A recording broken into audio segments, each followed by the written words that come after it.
દોસ્તો, વિડીયોને અંત સુધી જરૂર જોજો. સત્ય હકીકત જાણીને તમે પણ ચોંકી જશો. મારી જેઠાણી રોજ રાત્રે મારા સસરાને મસાજ કરવા જતી અને હું બહારથી સાંભળતી તો તેની ચીસોનો અવાજ સંભળાતો હતો. એક દિવસ મેં જેઠાણી ને પૂછ્યું તો તેના ચહેરાનો રંગ જ ઉડી ગયો. તે મને કહેવા લાગી કે આ વાત તું કોઈને ના કહેતી અને રાતે મારી જગ્યાએ તું મસાજ કરવા જજે. જ્યારે હું મારા સસરાના રૂમમાં ગઈ તો તેને દરવાજો બંધ કરેલો હતો. એને જેવી તેને લાઈટ કરી તો મારા હોશ ઉડી ગયા. મારું નામ મીના છે. જે ઘરમાં મારા લગ્ન થયા હતા તે ઘરના રીત રિવાજ ખૂબ જ વિચિત્ર હતા. અહીંયા એવા કામ પણ કરવા પડતા કે જે આપની સમજની બહાર હોય. મારા સાસરિયામાં મારી એક જેઠાણી, સસરા અને મારા પતિ આટલા જ રહેતા હતા. મારા જેઠ તો બહારના દેશમાં રહેતા હતા. મારા પતિનું નામ કાર્તિક હતું. મારા કાર્તિક સાથે પ્રેમ લગ્ન થયા હતા. મારા ઘરવાળા આ લગ્ન માટે રાજી ન હતા, કારણ કે મારો પતિ ખૂબ જ બીમાર રહેતો હતો. મારા પપ્પાને એમ હતું કે તે નશીલા દ્રવ્યોનું સેવન કરતો હતો. આટલા માટે એવો થઈ ગયો છે. હું વિચારતી હતી કે મારા લગ્ન હવે સારી રીતે થઈ જાય તો સારું, પણ એવું થયું જ નહીં. મારા ઘરવાળાએ મારા પતિને કીધું કે તમારી પાસે માત્ર 7 જ દિવસ છે. આ 7 દિવસમાં અમારી દીકરીને લગ્ન કરીને લઈ જાઓ, નકર અમે આના લગ્ન બીજે કરાવી દઈશું. છતાં મારા પતિએ ગમે એમ કરીને મારી સાથે લગ્ન કર્યા, પણ મારા ઘરેથી કોઈ ખુશ ન હતું. મને કીધું કે હવેથી તું આ ઘરમાં ક્યારેય નહીં આવી શકે. કાર્તિકના પપ્પા તો લગ્નમાં ખુશીથી આવ્યા હતા. તેને અમારા લગ્ન બાબતે કંઈ વાંધો ન હતો. તેઓ હંમેશા એવું જ કહેતા કે પ્રેમ કરવો એ કંઈ ગુનો નથી. મારા લગ્નમાં જ હું મારી જેઠાણીને મળી હતી. તેને કીધું કે સમય જતાં બધું ઠીક થઈ જશે. લગ્ન પછી મારો પતિ ખૂબ જ મહેનત કરવા લાગ્યો, કારણ કે અમારે ઘરે પૈસાની ખૂબ જ જરૂર હતી. ઘરે હું અને મારી જેઠાણી બે જ હતા. પણ એક દિવસ રાતે મેં એક વિચિત્ર વસ્તુ જોઈ હતી. જેવી રાત થઈ તો મારી જેઠાણી ઘરનું કામ પતાવીને મારા સસરાના રૂમમાં જતી હતી. તેના હાથમાં તેલનો એક વાટકો પણ હતો. મને આવું જોઈને ખૂબ જ નવાઈ લાગી. તે દરવાજો બંધ કરીને અંદર જતી રહી. હું વિચારમાં પડી ગઈ હતી. પછી તે રૂમમાંથી પાછી ન આવી. થોડા સમય પછી મારો પતિ કામથી આવ્યો. મેં તેનું ખાવાનું ગરમ કર્યું. પછી અમે બંનેએ સાથે ખાવાનું ખાધું, પણ તે મારી જેઠાણી હજી મારા સસરાના રૂમમાંથી બહાર નહોતી આવી. પછી હું સૂઈ ગઈ હતી. પછી સવારે મારી જેઠાણી, જેનું નામ નીતા હતું, મેં તેને પૂછ્યું કે તમે રાત્રે કેમ આટલી મોડી રાત સુધી જાગતા હતા? પણ તેને કાંઈ સરખો જવાબ જ ન આપ્યો. પણ પછી એવું તો રોજ થતું રહેતું. મારી જેઠાણી રોજ રાત્રે મારા સસરાના રૂમમાં તેને મસાજ કરવા જતી. હું પણ મોડી રાત સુધી જાગતી હતી, કારણ કે કાર્તિક રાત્રે મોડા કામ કરીને ઘરે આવતા હતા. પણ આ વાત મારા મગજમાંથી જાતી જ ન હતી. ત્યાં અચાનક મેં જે અવાજ સાંભળ્યો તે સાંભળીને મારા હોશ ઉડી ગયા. તે અવાજ મારી જેઠાણી નીતાનો જ અવાજ હતો. તે ધીરે ધીરે રડી રહી હોય તેવો અવાજ મને આવતો હતો. હું તો ચિંતામાં આવી ગઈ હતી કે આ બધું શું થઈ રહ્યું છે. મને પહેલા એમ લાગ્યું કે તે મારો વહેમ હશે, પણ પાસે જઈને જોયું તો મારી જેઠાણી જ રડી રહી હતી. મને થયું કે કંઈક તો ખોટું થઈ રહ્યું છે. તે રાતે મેં દરવાજો પણ ખખડાવ્યો, પણ કોઈએ ખોલ્યો નહીં. પછી મેં વિચાર્યું કે સવારે હવે નીતા સાથે જ વાત કરી લઈશ. તે સવારે મારી સામે બેસીને શાકભાજી સમારતી હતી. ત્યારે મેં તેને પૂછ્યું કે તમે રાત્રે સસરાના રૂમમાં શું કરવા ગયા હતા? તમારા હાથમાં તેલ પણ હતું અને તમે દરવાજો પણ બંધ કરી દીધો હતો. નીતા સીધી વિચારમાં પડી ગઈ. તે મારી સામે કંઈ બોલી જ ન શકી. થોડી વાર ચૂપ રહીને તે બોલી કે સસરાને તેના પગમાં દુખતું હોય છે, આટલા માટે હું તેના પગે માલિશ કરવા ગઈ હતી. મેં કીધું, હા, માલિશ કરવા ગયા હતા, કાંઈ વાંધો નહીં, પણ તેમાં દરવાજો બંધ કરવાની શું જરૂર હતી? હવે તે મારાથી નજર મેળવી શકતી ન હતી. મેં તેને કીધું કે તમે કાંઈ છુપાવતા તો નથી ને? તો તે કહેવા લાગી કે ના, એવું કાંઈ નથી, તમે ટેન્શન ના લો. પછી મેં તેના પર વધારે જોર ના આપ્યું, પણ મને લાગ્યું હતું કે દાળમાં કંઈક કાળું તો છે જ. નીતાને જોઈને એવું લાગતું ન હતું કે તેનો પતિ બહારના દેશમાં રહેતો હશે, કારણ કે તે હંમેશા ઘરમાં તૈયાર થઈને જ રખડતી હતી. પછી મને વિચાર આવતો કે તે પોતાના માટે તૈયાર થતી હોય. પણ વિચિત્ર વાત એ હતી કે મેં તેને ક્યારેય પોતાના પરદેશી પતિ સાથે ફોન ઉપર વાત કરતા પણ નથી જોઈ. આ મને થોડું અજીબ લાગતું હતું. પછી મારી જેઠાણી રોજ રાત્રે મારા સસરાના રૂમમાં જતી હતી. મેં તેને પૂછ્યું તો તેને એ જ જવાબ આપ્યો કે સસરાને પગમાં દુખે છે. જ્યાં સુધી હું તેના પગ ના દબાવું ત્યાં સુધી તેને ઊંઘ નથી આવતી. પણ મને એ વિચાર આવતો હતો કે સસરા ના સૂઈ ગયા પછી પણ તેના રૂમમાં જ કેમ રહેતી હશે. આખી રાત તો કની પગ નહીં દબાવતી હોય. મારી અંદર ઘણા બધા સવાલો પેદા થઈ રહ્યા હતા. પણ એક દિવસ એવું થયું કે જે જોઈને હું ચોંકી ગઈ હતી. એક દિવસ હું અચાનક દરવાજો ખખડાવ્યા વગર જ મારી જેઠાણીના રૂમમાં જતી રહી. તે મને અચાનક જોઈને ચોંકી ગઈ. પણ અહીંયા તો હું તેને જોઈને ચોંકી ગઈ હતી. મેં તેને કીધું કે તમે તો માંગ બનવાના છો અને તમે મને કીધું પણ નહીં. મારું આવું બોલવાથી તે સાવ ગભરાઈ ગઈ અને બોલી કે અમારા ખાનદાનમાં આ બધું અમે કોઈને ના કહીએ. જ્યાં સુધી 7 મહિના ના થાય ત્યાં સુધી અમે કોઈને ના કહીએ. બધા એવું કહેતા હોય છે કે આવનારા બાળક ઉપર નજર લાગી જાય. પણ નીતાને જોતા એમ લાગી રહ્યું હતું કે તેને 7મો મહિનો જ ચાલતો હોય.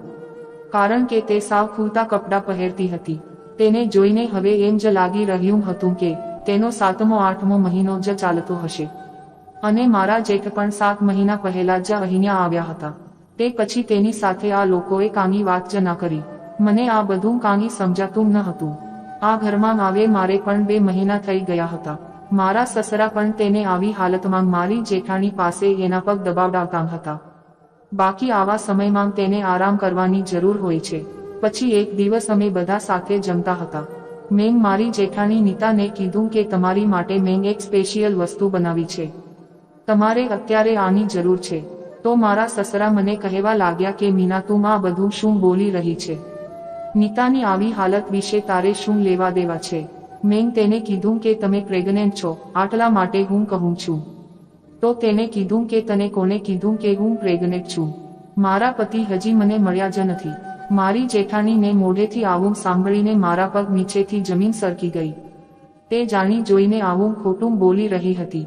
મારા સસરાના ચહેરાનો રંગ પણ બદલાઈ ગયો હતો. તેને કીધું મીના તારી કંઈક ભૂલ થતી હશે. બાકી એવી કાંઈ વાત નથી. પણ મેં મારી આંખોથી જોયું હતું કે મારી જેઠાણી નીતા પ્રેગ્નેન્ટ જ છે. તે હંમેશા ઉદાસ જ રહેતી હતી. પછી મારા સસરાએ કીધું કે નીતા તારે તારા પિયરમાં જવું હતું ને, તો તું તૈયાર થઈ જા, હું તને ત્યાં મૂકી જા. મારા જેઠ તો ઘરે હતા જ નહીં. એટલે નીતા ભાભીને કંઈક જવું હોય તો મારા સસરા જ તેને મૂકવા જતા. મારા સસરાની આવી વાત સાંભળીને મારી જેઠાણી ડરવા લાગી. તે આવી નજરે મારી સામું જોઈ રહી હતી. મને થયું કે આ દાળમાં કંઈક તો કાળું છે જ. હું ગમે તેમ કરીને આ રાજ જાણીને જ રહીશ કે આ બધું શું ચાલી રહ્યું છે. પછી મારા સસરા પણ મારી જેઠાણીને લઈને તેને પિયર મૂકવા ચાલ્યા ગયા. મારા પતિ કાર્તિક પણ ઓફિસે જતા રહ્યા અને હું રહી ઘરે એકલી. પછી સાંજે મારી જેઠાણી નીતા પાછી ઘરે આવી તો તેને જોઈને મને લાગ્યું કે તે બહુ રડી હશે. તેની આંખ અને ગાલ પણ સોજેલા હતા.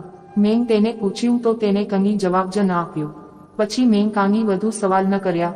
મેં તેને કીધું કે તમે તમારા રૂમમાં જઈને આરામ કરો. હું ઘરનું કામ જોઈ લઈશ. મને થયું કે હવે આ રાજ તો મારે જાણીને જ રહેવું પડશે. થોડી વાર પછી મેં જોયું કે મારી જેઠાણી નીતા સૂઈ ગઈ હતી.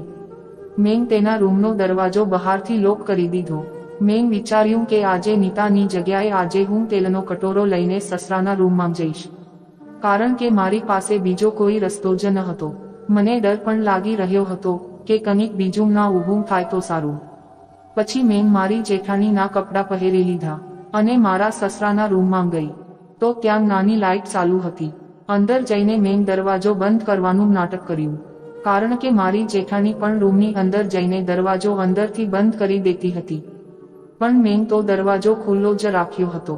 પછી હું મારા સસરાના બેડ પાસે ગઈ. ત્યાં તરત જ એને મારો હાથ પકડી લીધો. તેને આટલો જોરથી હાથ પકડ્યો કે મને કંઈક થવા લાગ્યો. છતાં મેં સહન કરી લીધું. પછી મારા સસરાએ મારો હાથ મરડીને કીધું કે નીતા, જો તારે આ ઘરમાં રહેવું હોય ને, તો તારું મોઢું ના ખોલતી અને કોઈને ખબર ન પડવી જોઈએ કે તું મારી પત્ની છો. જો કોઈકને ખબર પડશે કે તારા પેટમાં જે બાળક છે તે મારું છે, તો હું તારો એવો હાલ કરીશ કે જેવો મેં બપોરે કર્યો હતો. આવું કહીને મારા સસરાએ મને જોરથી ધક્કો માર્યો. મારી પાસે આ એક જ મોકો હતો. એટલે હું ત્યાંથી ભાગીને મારા રૂમમાં આવી ગઈ. પાછળથી મારા સસરા નીતા નીતા કરીને બૂમો પાડતા રહી ગયા. મારા સસરાનું આવું રૂપ જોઈને હું પણ ડરી ગઈ હતી. પણ આ ઘરમાં જે કંઈ થઈ રહ્યું હતું તે ખૂબ જ ખોટું થઈ રહ્યું હતું. અર્થાત હું જેને મારી જેઠાણી સમજતી હતી તે તો મારી સાસુ નીકળી હતી. આ બંનેની ઉંમરમાં પણ ફરક હતો, પણ મારી સાસુ ઉપર હવે આ અત્યાચાર થતો હતો જેને હું જોઈ શકતી જ ન હતી. મારે આજે દૂધનું દૂધ અને પાણીનું પાણી કરી નાખવું હતું. હું સીધી મારા પતિ કાર્તિકને ઉઠાડવા ગઈ. તે મને જોઈને બોલ્યા કે મીના, શું થયું છે તને? પછી હું તેનો હાથ પકડીને મારી સાસુ નીતાના રૂમમાં લઈ ગઈ. તે સૂઈ રહી હતી. મેં તેને જગાડી અને સીધી તેને મારા સસરાના રૂમમાં લઈ ગઈ. કાર્તિક અને નીતા મને જ જોઈ રહ્યા હતા. સસરાના રૂમમાં જઈને મેં લાઇટ ચાલુ કરી. તે અમને ત્રણને જોઈને ચોંકી ગયા. એમ કહેવા લાગ્યા કે તમે ત્રણેય મારા રૂમમાં કેમ આવ્યા? મેં કીધું, પપ્પાજી, હવે આ બધા નાટક બંધ કરો. મને તમારી બધી હકીકત ખબર પડી ગઈ છે. હું તમને એક સારા માણસ સમજતી હતી અને તમે સાવ આવા નીકળ્યા. મારા સસરા મને કહેવા લાગ્યા, બેટા, આ તું શું બોલી રહી છે? પછી મેં મારી જેઠાણીને આગળ લાવીને કીધું, હવે બોલો. મેં કીધું, આ તો મારી જેઠાણી હતી ને. તો સાસુ કઈ રીતે?